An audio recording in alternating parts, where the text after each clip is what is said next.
The Commanders did activate edge rusher Drake Jackson from the injured list, his 21-day window. I guess they decided to activate him. I'm not convinced he's going to play, but I think that he will. I'm intrigued. He's still listed as questionable. High draft pick, right? Second-round pick, yeah. And a Peters pick. Yep. Well, at least Peters was assistant GM. He was in San Francisco, yeah.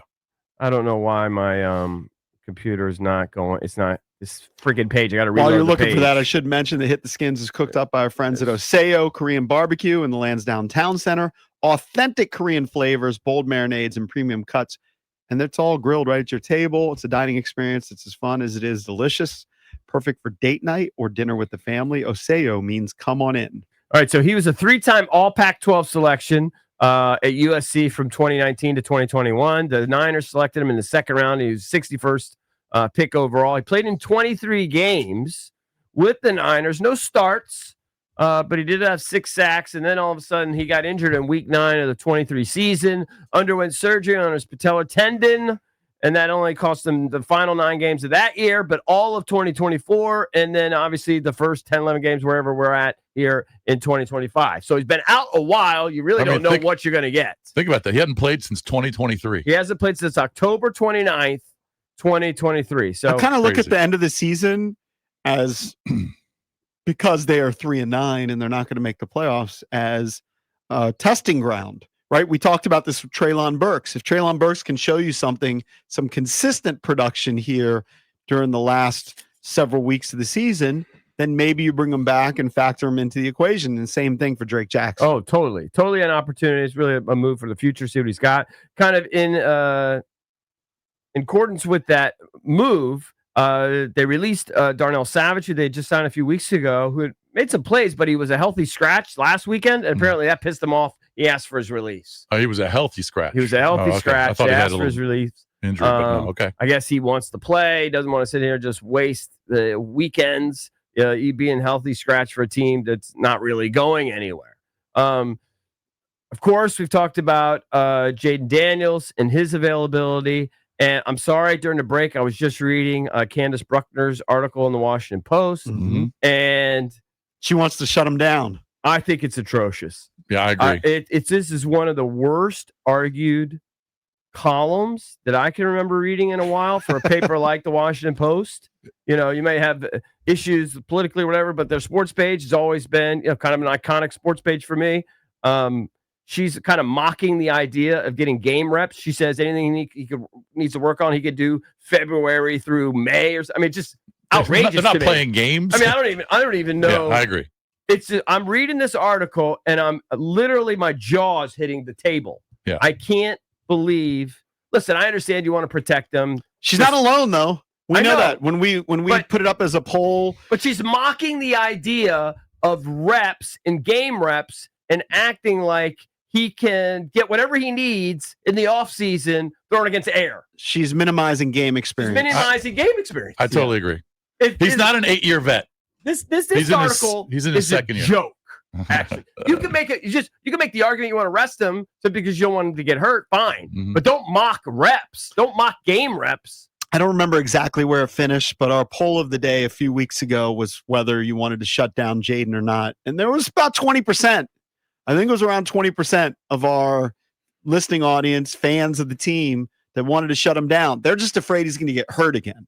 But to minimize experience, don't start him in week 1 next year. I think is ridiculous. Yeah. It's common sense. Yeah. If you've watched any sport, whatever you see from a rookie, let's just use the NBA, Cooper Flagg. Every game he's playing, it seems like he's getting better. You don't think he's going to be better next year because he plays this year, and better in year 3 because he played in year 1 and year 2? Like, that's what happens. Progress is not always a straight line. And sometimes people have sophomore slumps. But generally speaking, young players need game experience that helps them get better. Especially at quarterback. Of course. She's just and he wants to play too. He wants to play.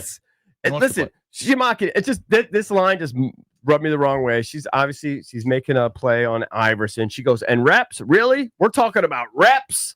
That's why February through June exists on the NFL calendar. You get all the reps back home in California or in Ashburn. under the sun without edge rushers such as Brian Burns bearing down on his defenseless body. Really? He really can. He can get those. He can replicate the game reps there in February in a high school field. Give me a break. This is really one of the worst argued columns I've ever seen. Just say you don't want him to get hurt and you don't have a good answer for it. You just want to protect him for next year because the season doesn't matter. Fine, but don't disrespect the rep. And then she's throwing in there because Kurt made a critical, did a video where I didn't even think he was that bad. He just said, hey, here's some things he might be missing. Here's some things that he's not saying he sucks. Kurt Warner. Yeah. She's kind of using that as part of her argument that these are things mechanics that need to be tinkered with and things he could do in the offseason. What? The one thing we don't know. This is a garbage article. The one thing we don't know. It doesn't make any sense. Even they say it's a garbage article is that might have been her assignment.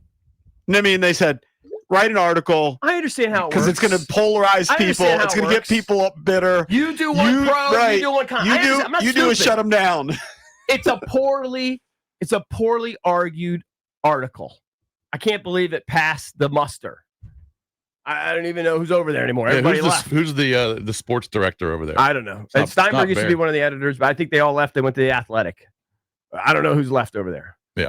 Well, they're not going to do that. They're not going to bench him for the rest of the year unless he's hurt. He's going to play if he's healthy. If you want to bench him and just because you're scared he's going to get hurt, fine. But don't mock like 5 real games and say that he could get all of that in June and the summer, at a high school.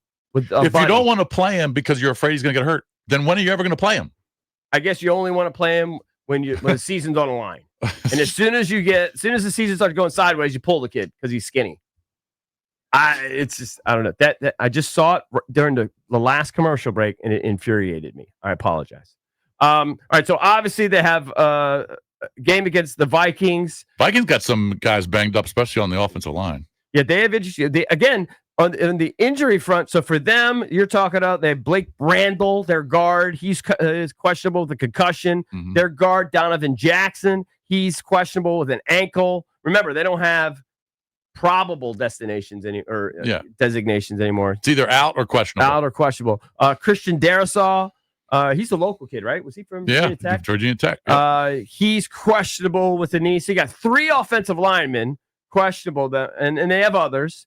For us, what's interesting. Well, and also J.J. McCarthy looks like he had a full practice yesterday. Oh, so they may get the J.J. McCarthy experience. So McCarthy may be going. I would rather play him, to be honest with you. Yeah. Even though the other guy may be worse, I'd rather play J.J. Let's make it a challenge.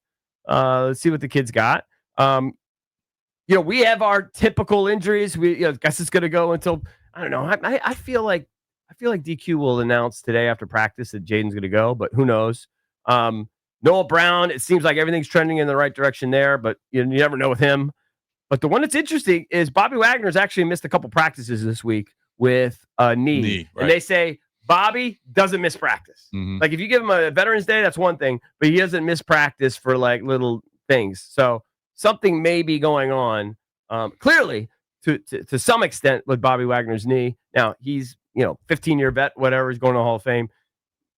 If I had to bet, I'm going to guess. I bet he's play. I was going to say, if I had to guess, he's probably going to go. But I don't know. But it's serious enough that he's doing something unusual for him, which is missing a couple practices.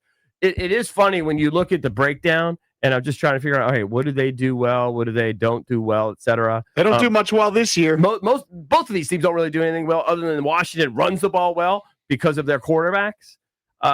Their leading passer is still Carson Wentz. So even though they had the kid last week that was awful, right? He only played once. JJ played a few games. Carson Wentz is still their leading passer. He's thrown for 1,200 yards. He threw for he's got 1,200 yards, 5 picks. Correct. But JJ McCarthy has 10 picks. JJ McCarthy had one good quarter. One good quarter, I can't remember who they came back to beat. Was that the Bears? Might have been the Bears. He had a comeback win. That was in week 1. And people were like, okay, JJ's got something, and he hasn't really done anything besides have that one good quarter. Where they beat the Bears, he threw for 143 yards. Yeah, but he had one good quarter. But he had that fourth quarter win. Yeah. He's only completing 54%. They actually started out 3-2. So JJ, they lost him, I guess, after week 2. But they beat the Bears in week 1. Then they lost to a bad Falcons team. Then they smoked the Bengals with Carson, even though he only threw for 173 yards. They lost a tight one to Pittsburgh. Carson threw for 350.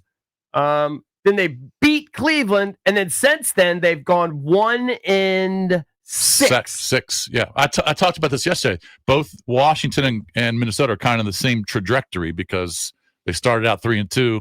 Injuries to the quarterbacks obviously affected everything, and they're on a downturn. Here's the different trajectory, though. Next year, Washington has full confidence that Jayden Daniels is their starting quarterback. Yeah, Minnesota doesn't know. They don't know. They don't know, but the JJ is going to be the guy. I actually think that's why they got to see still him. have to give him next year, even if he kind of bombs these last 3 or 4 games. I mean, you can draft somebody if you want, but I still think when you're a first round pick like that, he hasn't played that many games. He's only played 6. Let's say if he plays 5 more, 10, 11 games, he deserves more than 11 games before you give up on him. Probably. We did put up our poll of the day. Do you think that Washington snaps their losing streak and beats the Vikings? What do you think the early voting is? You can vote at Junks Radio. They've played better the last couple weeks, so people might be starting to 78% yes. 64% yes. So you can vote at Junks Radio. People are feeling a Commanders win this weekend. Well, again, Minnesota doesn't really do anything well. They don't pass the ball well. They're not that it really matters, but they're 29th in passing yards. They're 25th in rushing. They're 28th in scoring, only scoring 18 points a game. I guess their best asset is their defense. They're where they ranked defensively. 18th. They're 18th in points. So they give up 23.5 per game there. Of course, you still have to worry about Justin Jefferson. Yeah, that's the thing. You still got to worry about Justin Jefferson and Addison. They are dangerous. Jefferson doesn't seem that engaged. He didn't talk to the media after the last game. He's obviously he's pissed. Bitter. Yeah, he's frustrated. He was a couple years ago. Did he win the Triple Crown? He might have won the Triple Crown with yards, touchdowns, and receptions, most in the league, and it's just gone downhill since. Their leading rushers, Jordan Mason, but even that's kind of weird. Like, he only got 6 carries the last game. They did average 7.8 yards per carry. He's only gone over 100 once this year. He's got 122 carries for 578 yards. He can hurt you, though. I mean, he's averaging close, 4.7 yards per carry. They just, I don't know. Maybe it's behind so much. He came in because Aaron Jones was banged up. So he's technically the number 2. Aaron Jones is the 1, and Aaron Jones is back. But I assume Aaron Jones will start this week, and then Mason will see some carries. Right. So that's what because he looks like he's getting 6, 7, 8 most games. Number 2. Yeah. So I don't know. If you look at the matchup predictor, which I always get a kick out of on ESPN, I think they've got us at like 51%. So it's like the first time I've seen us on the right side of that in quite a while. Right, but by a slight margin. Yeah, but by the slightest. It might not even reach the 51 threshold. It's an ugly matchup just because both teams aren't good. But if Jayden plays, then that's obviously more reason to watch and root for Washington. If they play like they did against Denver, they should win the game. Against a team that is struggling like the Minnesota Vikings offensively, they should be able to win that game. They can keep their defense kind of doing what they're doing. No big blown assignments. Hold teams to 21, 22 or whatever. Zone it up and don't break. Yeah, do what you do. Force a couple punts. Maybe hold them to a couple field goals on some long drives that kind of sputter out at the end. And then hopefully you'll be pretty efficient offensively. It could be the first game since week 1 where they have Terry, Noah Brown, and Debo and Jayden. All at the same time. Maybe week 2, but they haven't had that many snaps with all those guys there. I think they've had something like 30-some.